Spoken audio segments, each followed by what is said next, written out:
You're watching a quick guide on how to buy shares of Genmab A NASDAQ ADR, and I'll walk you through the practical steps for this biotech company. Genmab trades on NASDAQ under the ticker GMABUS. This is educational content and not financial advice. To buy the stock, you need a broker, and I'll use eToro as an example to show the process.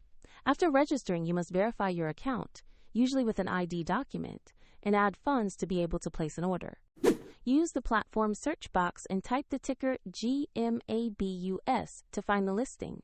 Then select the result that clearly matches Genmab A/ADR on NASDAQ.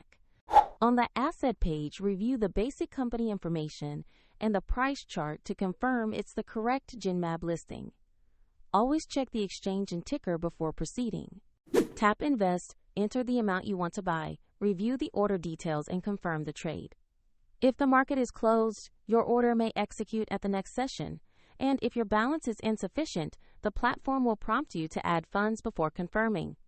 After execution, the new position will appear in your portfolio view. You'll see the position in your holdings, and the eToro link is in the description if you want to explore the platform.